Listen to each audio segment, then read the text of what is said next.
All right, and we're back for another episode of the Lakers Fast Break podcast. It's Gerald Glassford coming right back at you here from Lakers Fast Break. Pop Culture Cosmos, Inside Sports Fantasy Football, and Game Source. We truly appreciate everyone out there listening to all of our shows. And if you can, please give us a 5-star review. And please, if you're just leaving any type of comments or any type of reviews, don't just be Laker haters and just try to go ahead and leave us nasty reviews or stuff like that, because I caught someone doing that. That's not cool. Just leave us a 5-star review, because we've got actually a really good podcast that a lot of people love and listen to. So we truly appreciate it if you can, and we thank you so much for doing so. And look who's happening. I thought everyone would be here this time around, but it is, again, the Lakers Fast Break podcast. If you can please support, share, like, or subscribe, it is truly appreciated. Woo! Back in the win column again for the Los Angeles Lakers with a second half performance, especially in that third quarter when they really put the clamps down on the offense of the Portland Trail Blazers. They really put the clamps down with some really solid defense. Not necessarily challenging shots per se, but really going out there getting steals after steals. There were several possessions in a row where they got their hands on balls and turned it over. It got on fast break, got in transition, and that's what you want to see. And that led to a nice, comfortable victory by the Los Angeles Lakers, 102 to 93 over the Portland Trail Blazers. And here today to talk about today's game are two great guests indeed. So I don't think I see anybody else, but Laker Tom and I thought everybody would be coming out of the woodwork today. But I'll take who I can get this time around. It is the mastermind behind Lakerholics.com. He is the first one to arrive, so he'll be the first one to talk. It is Laker Tom. And Laker Tom, you got to be very encouraged by today's performance, by today's run-through. The transition was there. Three-pointers, they still took a lot of three-pointers, so the priority was still there. But overall, you got to be pleased with what we saw today. Well, I think the most important thing was, number one, we got a win. And I think number two, we saw what a difference Dennis Schroeder can make. It was a terrific game at both ends of the court by Schroeder. And then number three, and I think has to be the most important thing, is that we came out and played the kind of second half lockdown defense that we've done in the past. And it was all built around doubling Dame Lillard and making those fast rotations. And we held them to 36 points in the second half. That was a great game from a lot of players. LeBron was terrific. He filled the stat sheet like I've never seen it with, 3 blocks, 5 steals, all of the points and rebounds and everything else. And he was totally in control. And the only downside to the game in my mind was I just don't understand why we come out and give everybody a 10-point lead. Well, but then again, we actually there was a couple games that we actually were either tied, close behind, or in front, and we still lost those games. Yeah, I know, but the best sign of all was this was Laker defense. Yeah, I thought that the comment by the announcers that the Lakers have the best defense in the league as far as being able to double people and have the quickness and rotations to really cover those open shooters, even, and a lot of that is predicated on you make a difficult pass that it's floating, because you've doubled the guy down. The pass isn't right in the shooter's pocket, and it gives you time. It gives you time with the ball in the air to make those rotations, and the Lakers did a terrific job. You could tell Lillard was really getting frustrated at not getting his open shots. He settled a couple of times for trying those 30-foot logo type threes that didn't go in, and basically it took him completely out of his game. He didn't play defense at the other end. He was just really totally frustrated by his teammates' inability to come through. We gang rebounded great. I mean, we won. This is one of those games where 50 points in the paint and 50 rebounds. That's an awful good combination. And I thought the Lakers were just terrific on the boards. Tipping the ball over and over to the open guy and 3 or 4 or 5 guys gang rebounding. So that was really impressive. Well, that was because of Enes Kanter. I mean, everybody made a concerted effort. If they weren't going to get the offensive rebound themselves, they're going to Cantor tip wasn't it. going to get it. And I think that's the key. The key to going ahead and getting Enes Kanter off the boards is the fact that he's going after it. He expects you to try and catch it with both hands. That's how he gets his hands on it. When you're just trying to tip it away from him, that makes it so much harder for him to get those offensive rebounds. It just When you gain rebound too, you always see guys in your peripheral vision that you can tip the ball to or open. That's the whole key to the thing. Yeah, but I'm saying the person with the ball, it's easy to control it that way. But the guy that's actually trying for it first would normally go with two hands. The Lakers were actually just tipping it to that other person that was open, and that was creating a lot that transitions too. It was creating a lot of transition points as well. But this was Laker basketball. We didn't shoot well from three. We didn't even take our reasonable normal 30 shots from three. We only took 27 and only made 7 of them. But we held them to 20% from three, and we held them to under 40% from the field. So that's a winning combination against most teams. May not be against the Brooklyn Nets. Utah lost tonight, so now we close a little ground. We're 3.5 back, I think, and in third place right behind the Clippers. And we've got 3 more games, and then we get what I think is a big break, a 9-day stretch there, a vacation, 9 days off for, practices to get everybody healthy, including hopefully AD, and actually just to recharge our batteries for the second half of the season. I think we have a good shot. I thought this was the game that was going to be the toughest of the 4 games. So I think we have a good shot maybe to finish the season with 4 wins. Or finish the first half of the season with 4 wins and really, take that 9 days off and really get ourselves ready for the second half of the season. This was a great game. LeBron played well, played MVP caliber basketball. The team's defense came through well. Schroeder showed exactly why the team ought to give him an extension. It's, you couldn't ask for more in this particular game. There were a couple of disappointing plays, a couple of players who didn't play well. I thought Markieff Morris, I just don't know what's going on with his threes, even his corner threes. It's almost like there's too much arc on the ball or something, because it's not falling at all. And we still have to solve that problem. And I think that it's going to be interesting seeing what happens once we get the season over. And I think our last game is March 3rd. March 3rd happens to be the date when all of the players that the Lakers signed in the summer are now eligible to be traded. We've got a new guy on a 10-day contract coming in, a center. Damian Jones. Damian Jones played for the Warriors for 3 years, and then I think a year with first-round bust.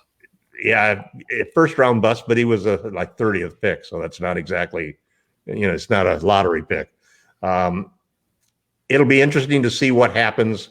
I think that we still need to make some moves, but we'll see what Rob Pelinka thinks. And, the whole thing is that this year is going to be a lot harder year to win the championship than last season was, because I think the competition is better. The Clippers have learned a lesson. They're playing pretty well, although they still go out there and have these games where they're 8-point favorites and lose by 25. And then the Jazz are still playing well. They lost tonight, but they basically have the best 3-point differential in the league. And then the Nets continue to win. Now they're the leading team with the 8-game win streak at this point in time since the Jazz fell. So it's going to be an interesting season. I'm hoping that what we've done tonight will carry through in the next 3 games, and we can take that 9-day vacation knowing that we're in good position for the second half of the season. All right. Well, let's bring in Jamie Sweet here, Admiral Akbar. We went and go ahead and lifted the ban. We said it was okay. We'll just go ahead and bring him in on this one. I wanted to go ahead. Well, sorry, Tom. I had you echo because you were echoing. I had you muted for a second. But I wanted to go ahead and, I know he's looking there right there for you. But it is Jamie Sweet, the man who's behind 5 great things for the Lakers. You got to read his articles. He's been updating constantly on Lakerholics.com. And Jamie, you got to be a little bit more, I guess, positive about the Lakers right now, especially after a second half performance, especially a third quarter performance like the one we saw from the Lakers today. I think the Lakers made a huge defensive adjustment at halftime to commit a lot harder to their trapping double teams than they looked like they were capable of in the first half when Damian Lillard was splitting that double at will, going right in between two guys who weren't committing to it hard. And they might have even had the wrong personnel doing it in the first half.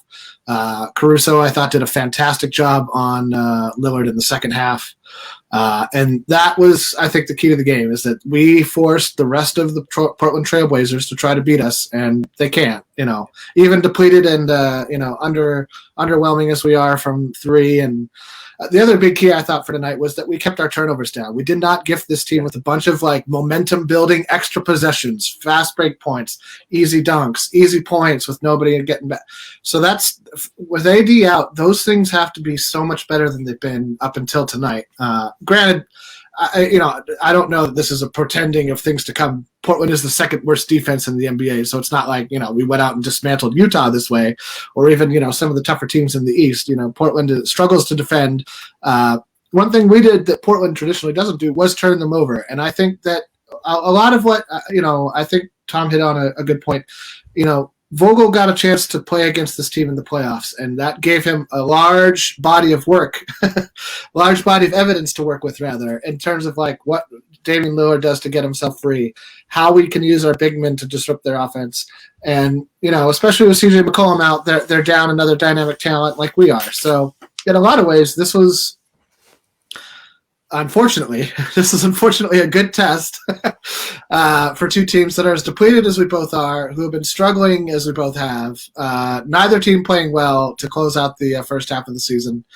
And so, to all that, it was good that we got a win. I'm not going to go running around the block screaming my head off about this one. We beat the second worst defense in the NBA. And what more impressive to me was how much we forced Portland and Damian Lillard to not play, especially in the second half, to the narrative that they, try to create. I thought when Damian Lillard hit that logo three that he had started that about a minute or so too late. There was only 2 minutes and 47 seconds left. They were about 13-12 down, something like that.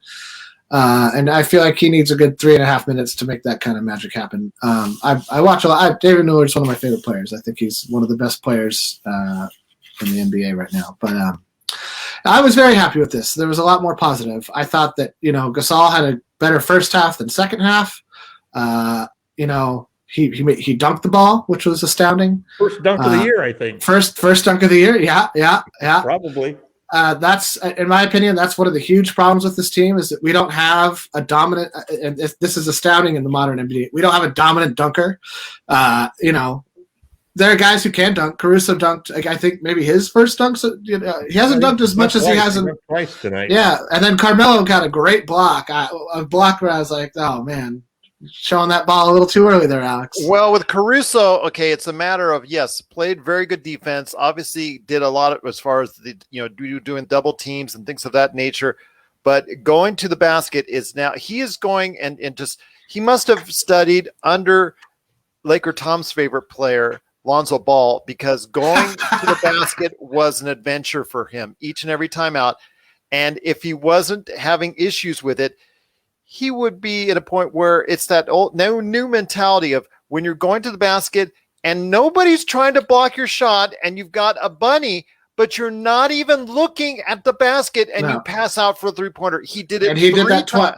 Three times. 3 times. All right, you got me on one. I might have been looking at my phone for one. So and no, that's a little maddening. No, it's irritating. You guys see the Denver fast break where I know. Were down by 2, 4-on-1. Steal the ball. They're down by 2. They go down the court.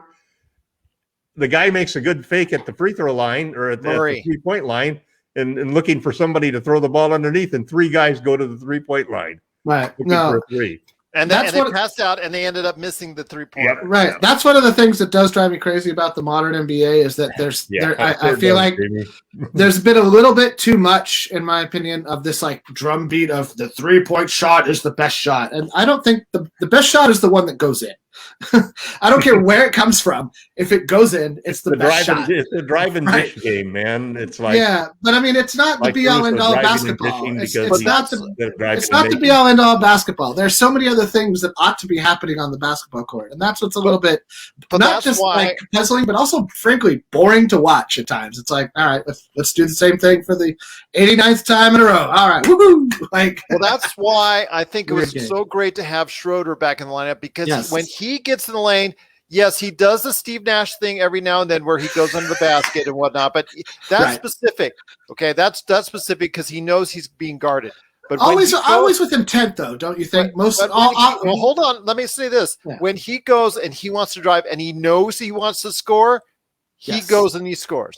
Or he goes and he tries to at least put up the shot. He manufactures better shot attempts that way. Yes. Yeah, he is aggressive in a good way, in a positive way, and we saw that tonight. I mean, having Schroeder back in the lineup was the jolt of energy the Lakers needed.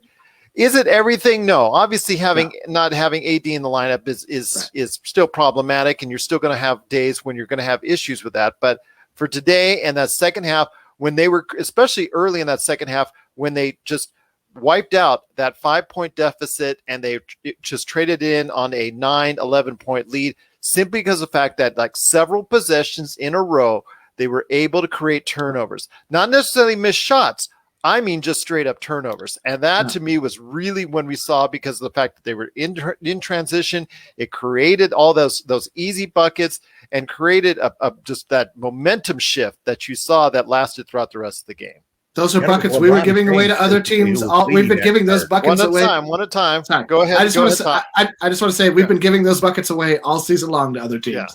Yeah. All season long. It's nice to get it on our side, but go ahead, Tom. Well, I thought the real catalyst to the defense was LeBron James tonight. 5 steals, 3 blocks. I mean, he basically did this was, and this is why I was so impressed with the defense in the second half, because this is the kind of defense we played when AD was in there. That's the kind of defense we played to win the championship. This doubling, trapping, hedging, rotating defense. And we did that tonight to a T without Anthony Davis. And it was LeBron James who filled that role. He was the guy that would intercept those passes and get those fast breaks going, would get those steals. And there were a lot of good plays by Schroeder, by Caruso, by Matthews of tipping balls away from players as they tried to drive to the middle. And there were a lot of blocks. I mean, Horton Taylor had 2 blocks that were Horton Tucker had. I'm going to be honest with you, Laker Tom, and I don't know if you guys observed this, but I saw LeBron James today, and it's one of the few times that I can personally say this. He looked much more active and engaged on the defensive side of the ball than the offensive side of the ball. Quite often in that game, he basically passed off to let other players try to go ahead and initiate the offense, or he used it to go ahead and pass around to make sure to find a better shot. He didn't try a lot of isolation. In the fourth quarter, he did.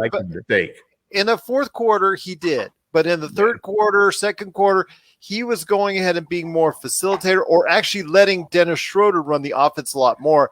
He was more engaged in that third quarter and that first part of the fourth quarter, especially popping out as like a third guy. Because when you have the double team and they would pass out of the double team, there's LeBron right there playing that freelancer motion, because he was usually guarding Derrick Jones Jr., which people don't consider a threat at all. Right. So he would go and pop off him and go on at other man. And the way and aggressiveness that he had in that was truly outstanding. To see him on the defensive side and to see that, again, the 3 blocks, the 4 steals, I mean, that just shows you right there how active he was on the defensive side of the ball, Jamie.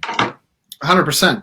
I thought that LeBron came out with a mentality of enough is enough, but also that it had to happen on the defensive end. That this, I mean, if you look at the first 2 times he had it, 3 times. Yeah, but those are the only 2 turnovers. I think he finished the game with 2 turnovers.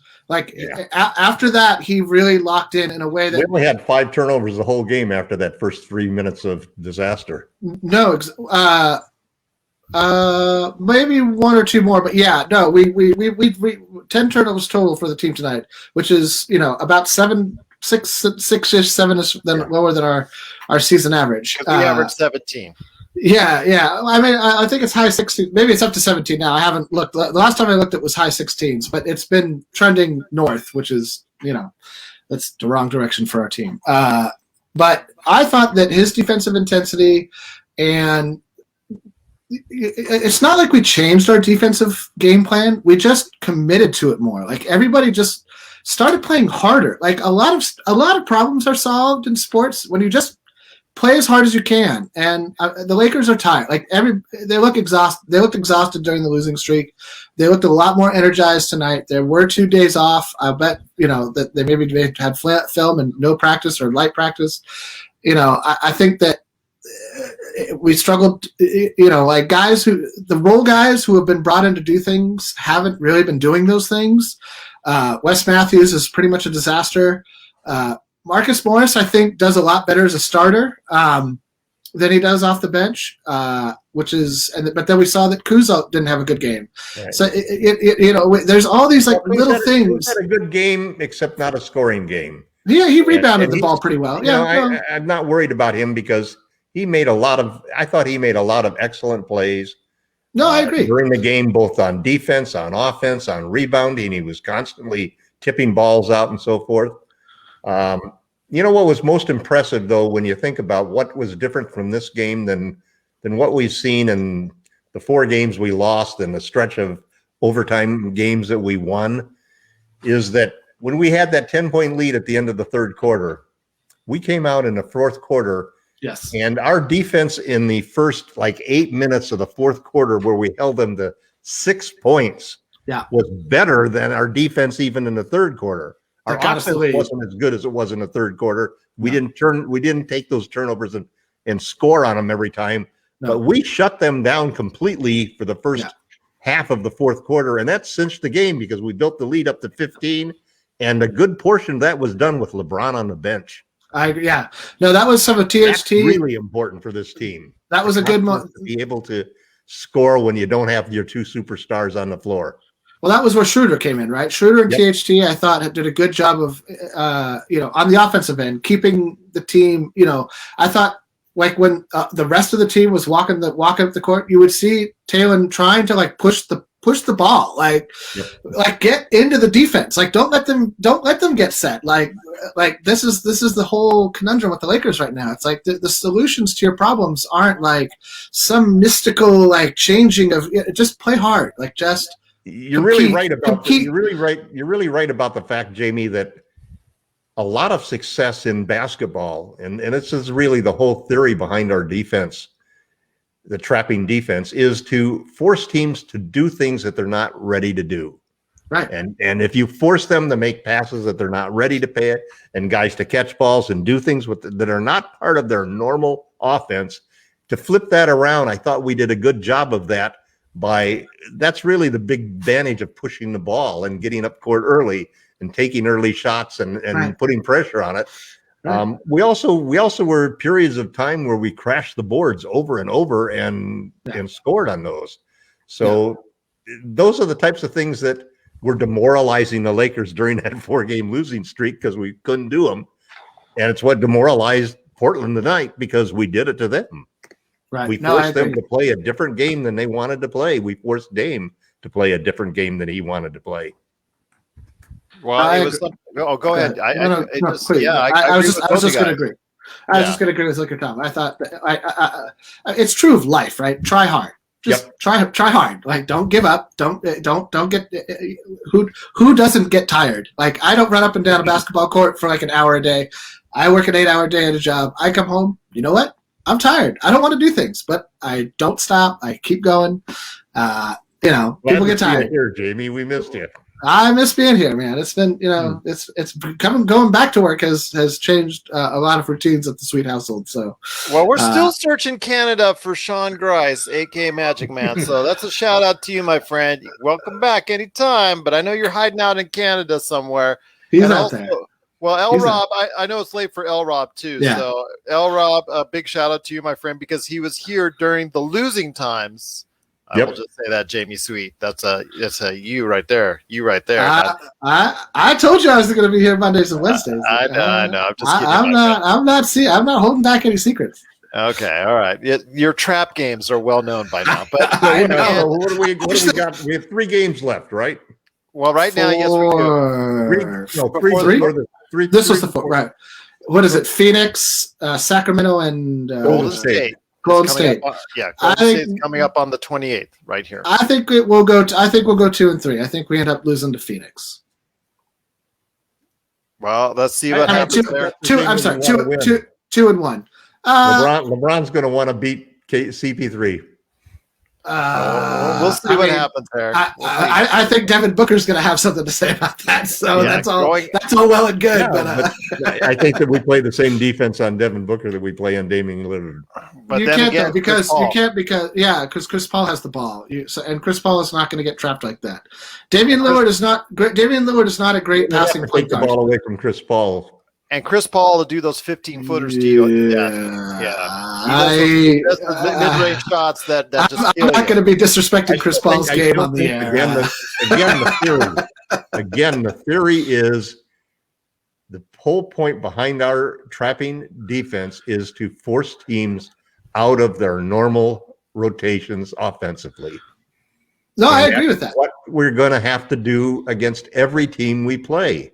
I agree with that. Manner. But I brought this point up at the beginning of the season, and I've made it several times, and I'm going to make it again right now. That level of defense is very difficult to sustain in a compressed season like this, in a set with the way the schedule is, with the fact that we're not doing it for like a playoff series or 2, which we did for like 2.5 playoff series in the playoffs. Not the whole playoff series, just like 2.5. Against really 2 teams, 2.5, against right? Harden and against Lillard. 2 teams. No, we didn't use that trapping defense against Portland. We used the side traps that we've kind of gone away from. We did it. We took the ball out. Basically, we did the same thing. We did it earlier this year when we beat Denver. We did it with 2 people in that particular game because we did it with Joker and we did it with Jamal. Yeah, well, I thought Joker take the primary, whoever's killing us. Right. No, I'm not. If it's CP3 that's killing us, we'll do it to him.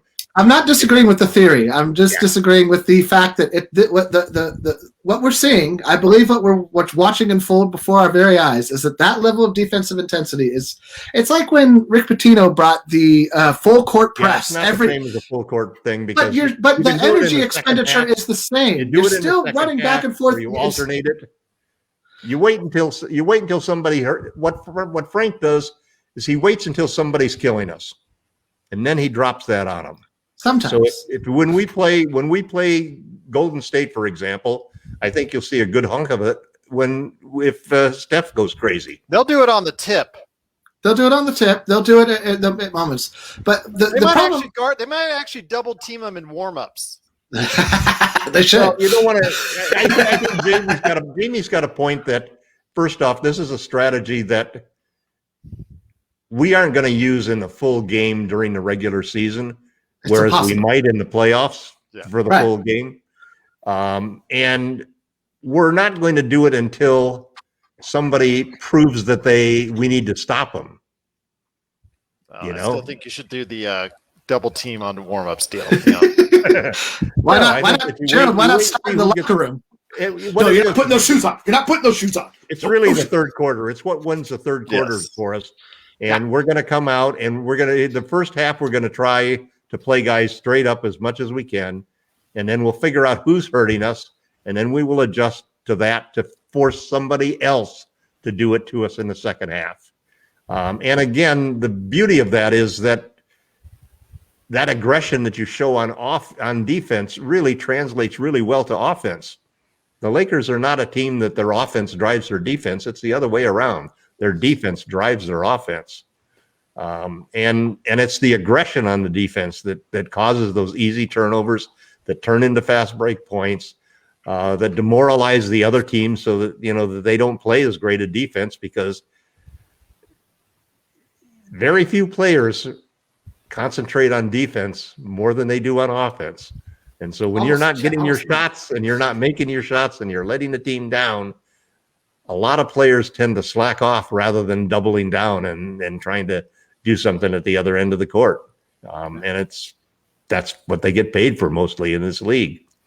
That's why the guys who play defense don't make the money that the guys who play offense do.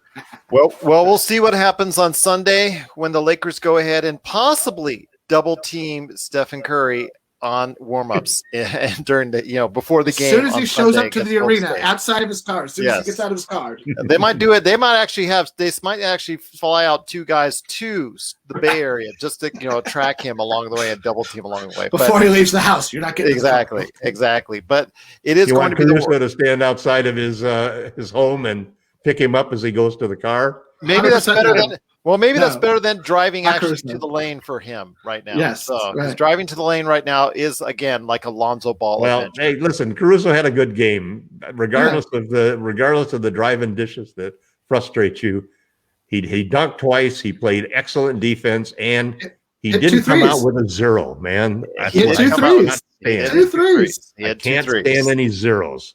Yeah, you can't start in this league. You can't be a prime rotation player when you can't score. Well, don't say that to Tony Allen. But I was going to say, I believe, or like 8 million other players. Yeah, what's the most money Tony Allen ever got paid? I'll bet it's in the. I'll bet Tony Allen is doing far better than anybody on this podcast. Let's just say that.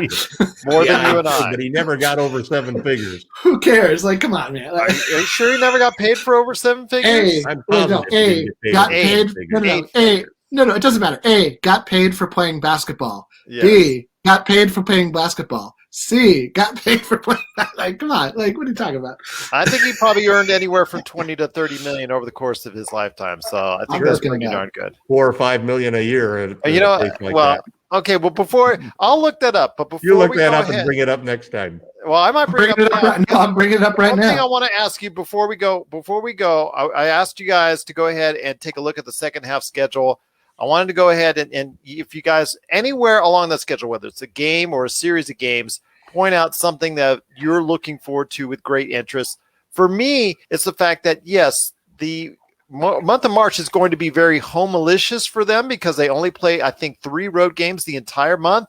But that first 2 weeks in April, they go out on a long 7-8 game road trip from what I'm seeing. It's a 7-game road trip where they start off in Sacramento, go to the Clippers, they go to, which is, of course, LA here, of course, but they go to Toronto, Florida, then they go to Miami, Brooklyn. You notice I got the Florida in there. Miami, Brooklyn, New York, and Charlotte. Now, there's a couple trap games in there I know Admiral Akbar will be honing in on, but it's the game, obviously. Next article is probably going to be 5 trap games. Yeah, well, it's the games at Miami and at Brooklyn, which are of great interest to me because they come up on the tail end of that road trip. So I'm looking at that road trip to be a key for the Lakers and how well they'll do. Jamie, what have you got as far as that's concerned, as far as any games or a game that you're looking forward to in the second half of the season for the Lakers? $40,698,419 is how much Tony Allen earned as his career. How many years? So, who cares? $40 million. I think he played 12, 10 to 12. Yeah, 12 years. Never got 8 figures. He never paid. What's the MLE? That is true. He only ever made 7 figures. Oh gosh, that's so terrible for him. I don't know how he'll ever survive. Hopefully, they have a good Thanksgiving this year. We can only pray. Yeah. But is there anything in the second? Yes, I'm sorry. Yes, I'm excited. I'm excited about Brooklyn. Defender, but the problem is that they don't pay great defenders anywhere near what they pay great scorers. Well, we know that. Sure. Yeah. That's the newsflash. Yes. Okay. Yep. I'm excited about Miami, Brooklyn. I'd like to see us get a little revenge in those games. I'm excited for the same reason to see Philly, and I'd like to see. I'm actually curious to see how we do. We have a lot of back-to-backs in the second half of the season. 8 of them. Yeah. No, we have a ton. It's going to be. We did good in the second half of back-to-backs. Not great in the first half last season. So I'm curious to see how we perform in those scenarios. As those are going to be games where this compressed schedule, depending on when AD comes back, how AD comes back, All of those things are. I mean, if they stick to their timeline, he, in theory, would be back at the end of March. Which that 9 days, that 9. February 14th, 4 weeks from February 14th happens to, by coincidence, I thought 28 days in February happens to be March 14th. Oh, okay. I'm a week off then. I thought they made that 4 weeks after the first week. No, the 4 weeks was based upon the expectation is that. I think the biggest thing there's two things with the schedule that really impress me. The first is the 9 days off that we get, and the fact that we come back on the 12th and the 14th would be 4 weeks. So there's a good chance that those first 5 or 6 games, which are pretty easy scheduled games and at home, except for one game, there's a good chance that we'll get AD back. He'll be able to get into shape, and the team will be able to adjust to him before they go on that big April trip. Also, I thought that was just going to be a reevaluation. The hardest schedule for the second half of the season of any other team of most of the 30 teams in the league. And I've always been a big proponent that I would rather have an easier schedule the first half of the season and a more difficult schedule the second half of the season, because you rise to the level of the competition you have. Well, the Lakers or have in had the Lakers case, we dip down to the level of the competition that we have. Well, the Lakers have had a harder schedule, I think, on both sides of the equation. So they've had one of the harder schedules on both. Well, it always changes so much because it depends on what the record is of those guys. Yeah. Right. I never put much stock in that, to be honest. It's like, how did a team do up to this point? Okay, now I change how tough the schedule is. I think the tougher the schedule, the better it is for us. I mean, I like that theory. I think that, a lot of people say that seeding doesn't matter this season. I disagree with that. I think that we need to be. For sure. I disagree with that completely. I think that when you are the best in the West, you come into games with a certain level of confidence because of that. I think that if you're like 4th or 5th in the West and you could have been better, you look back and wonder what could have been. Well, I don't want to be. Hold on, just please. Better is more important than. Let Jamie. Let Jamie finish. Go ahead, Jamie. I was trying to say that I want to be a team that feels like we are the best, not a team that's wondering what could have been. And we came out of the West as the best, and guess what? We were the best in the NBA. So. That is not going to be the case this year. I think Utah is going to be the top team in the West. I think that Phoenix might even leapfrog us in the standings by the end of the season. And the Clippers will stay ahead of us. I think we'll probably end it, depending on how long. And also, to clear something up, I think that they're going to reevaluate Anthony Davis in 4 weeks. I don't think he's coming back in 4 weeks. So those are two very different things. I think he's not doing any basketball activity for 4 weeks. So he won't be back in 4 weeks on the 14th. Or I doubt that very highly, but we hope. I'm hoping, but I'm not jinxing anything. I'm not. It's not my body. It's not my team. I'm a fan, and I would like for him to be back. And when he comes back, I would like for him to be very, very healthy when he does so that he can play the best basketball he can. So to that, I think that the first part of the schedule is going to be tough. KD, that's the question. Do I think what? I'm sorry. KD versus AD. Who's going to be back first? I think that KD could play. I think that I think that out until after the All-Star. No, but I think it's just a precautionary measure with him. It's just that's the same thing that the Lakers are saying about AD. Well, yeah. I got to tell you, I think this is a little bit more serious with AD. Yeah, Durant didn't limp off the court. AD's never had a serious injury. KD had the torn calf muscle, and he may have a torn calf muscles this time. No, this is a hamstring. And the Achilles. It's a hamstring. Yeah. Anyway, hamstring. But they think that it's a tear. I mean, if that's the case, he's out. He's going to be. It's going to be difficult for him to be back by the playoffs. He has a grade 2 tear, probably, is what. I'll wait for an official report before I speculate on something like that. But anyway, Ross from 3CD said that was the likely prognosis. Either extremely careful and conservative, or he had a grade 2 tear. I mean, the fact of the matter is the Brooklyn Nets play in the easiest division in the Eastern Conference. Well, not the easiest. I take that back. They have 2 superstars, so they don't need to bring him back as soon. There's a bevy of reasons that the Lakers need to be more careful with AD. Major injuries. Right. No, I agree. AD's never had a major injury. And that it doesn't really matter whoever comes back, KD or AD. Whenever AD comes back, the key is, can he play basketball the way he can at his best? Because he wasn't doing it before the injury even. So this is a concern, and that's not something I'm just going to, I feel comfortable glossing over. I think it's a huge issue for this team, both in the regular season and the playoffs, if he's not able to go. Or if he does go, if he's not 100% effective like he can be. I'm not saying he has to be 100% healthy, but he has to be the best and most effective version of himself that he can be.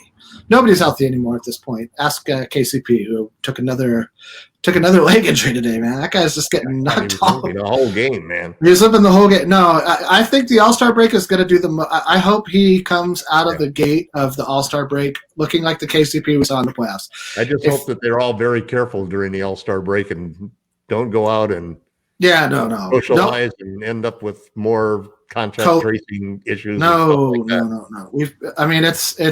It's going to be. That's the other thing. There's so many things that could derail a lot of things this season. This whole enterprise is on a fingernail right here. One quick note, Damian Jones didn't play today. 10-day contract out. I'm not gonna lie. This signing literally did nothing for me. I was kind of like, oh, okay, like cool. He's just another body on the practice floor right now. I guess, yeah. Maybe that's what it is they need another guy to practice or something because they also let Cook go. So I don't expect him to play. I would rather see Kaycock or Kostas get minutes over him. That being said, now that he's a Laker, if he does play, I hope he plays well.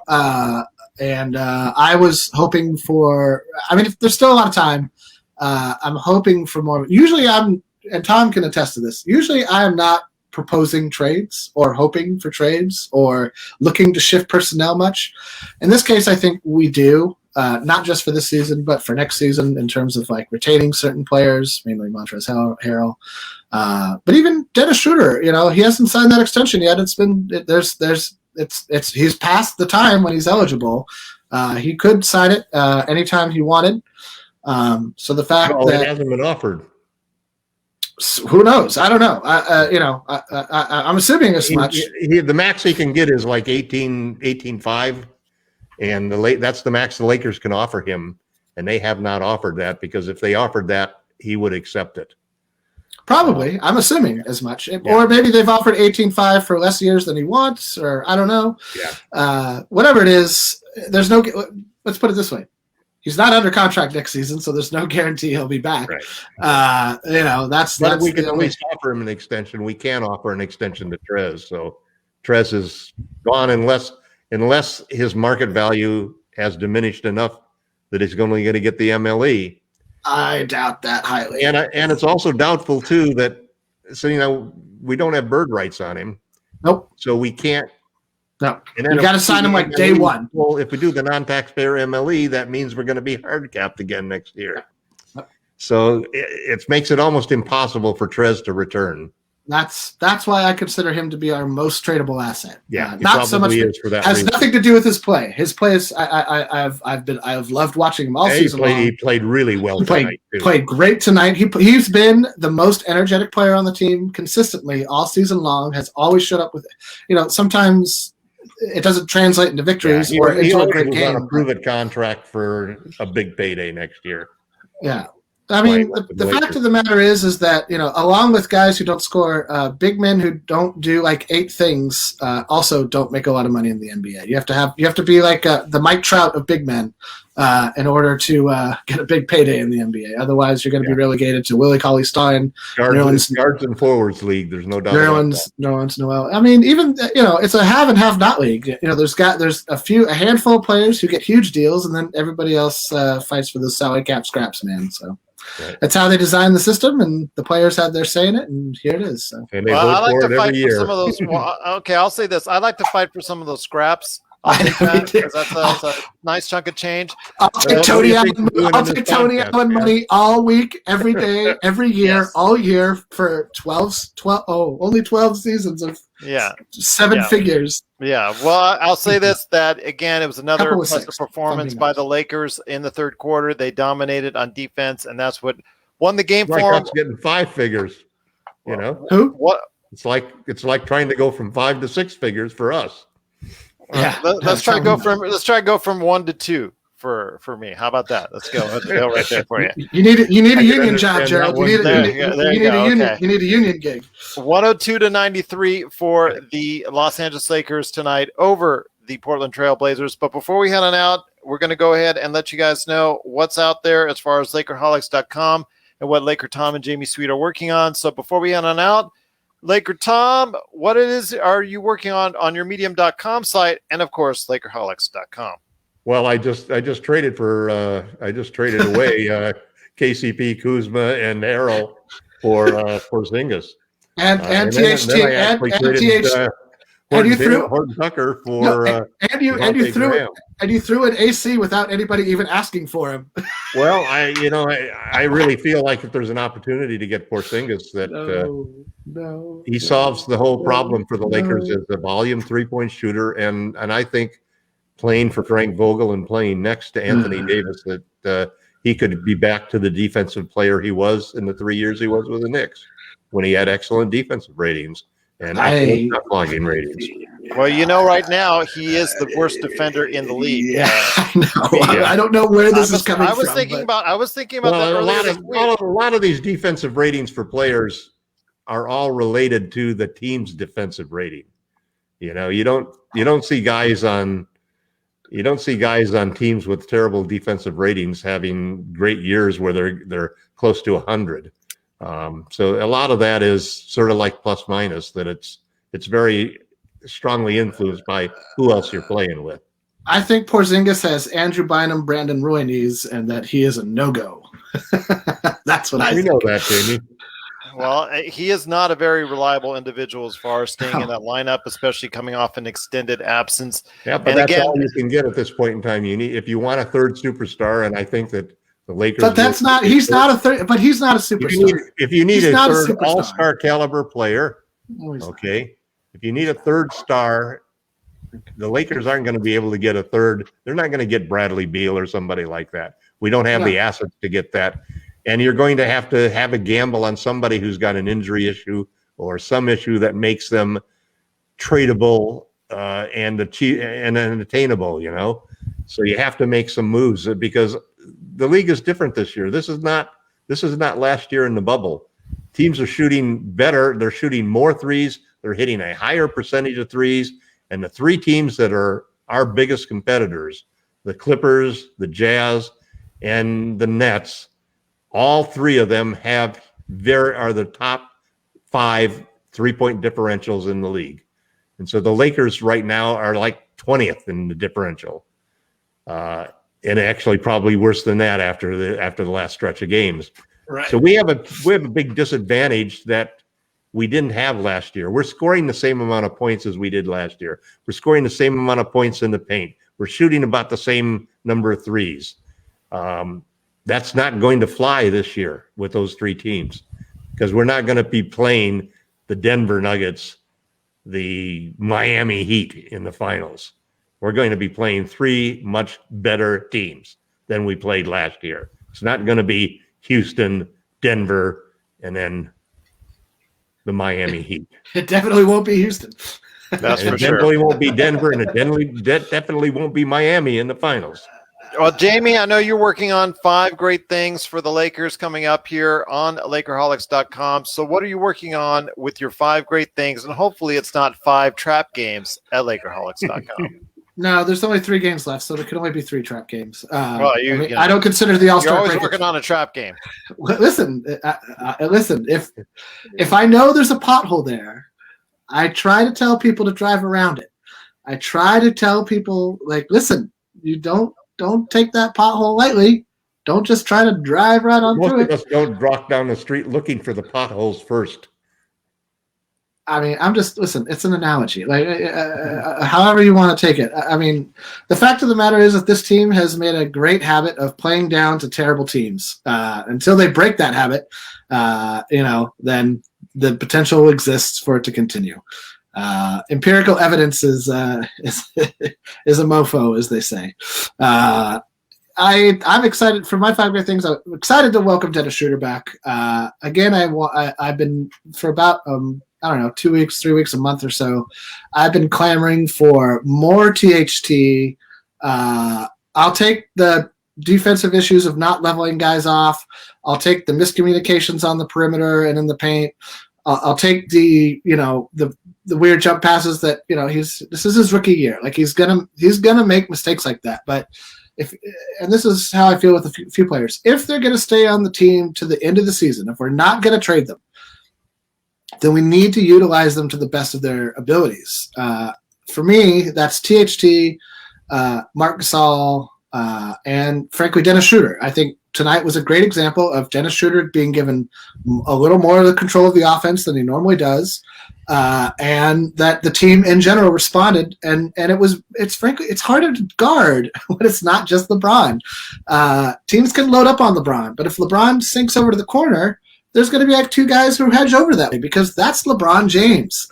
You don't leave one guy alone on an island against LeBron James if you can avoid it. So those are my 5 great things, is that there are things within this game that we ought to build upon in terms of building a future identity for the team that can succeed in the playoffs, whether we shoot a lot of threes or not, whether we play any, the defense and the changing up the dimensions of the way we attack the basket, pushing the pace like THT did all game long. Things like that are not like basketball savant, like, oh, I just figured out the riddle of life. Like that's just do it. Like it's just, you just play that way. You choose to play that way, or we just did. So those are my 5 great things, is that the recipe for not repeating the stretch we just went through lies in today's game.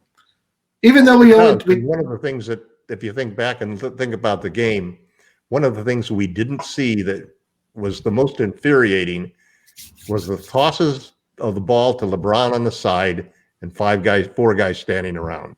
Almost never. We didn't see that tonight. No. That was really important. Gasol and Schroeder had that. A lot of it was Dennis, because there was always somebody over there with LeBron on the side. Let the point guard do the 2-man action. This is crazy, but let the point guard do the point guard things. Like you proved you can lead the league in assists. Like this isn't the team you're going to do that on. You're not lobbing it to Dwight once a game or twice a game for 2 easy assists. You're not lobbing it to JaVale once a game or so for an easy assist. Like those are 2 or 3 assists that just don't exist anymore. There's nobody for him to lob those easy assists to. So change your strategy, which I think he's done a good job. I mean, it said he's only averaging 8 assists. So, it's still ridiculous what he's accomplishing. But let Schroeder do the point guard things. He's that good. He can be trusted in those situations to make the right decision. Is he going to do it every time? No. We saw that a couple of times tonight where he got into trouble, late shot clock, kind of dribbled into traffic or trouble, threw the ball away, bad shots. But I think if you give him enough reps doing it, he will get better at those things. And that's what I want.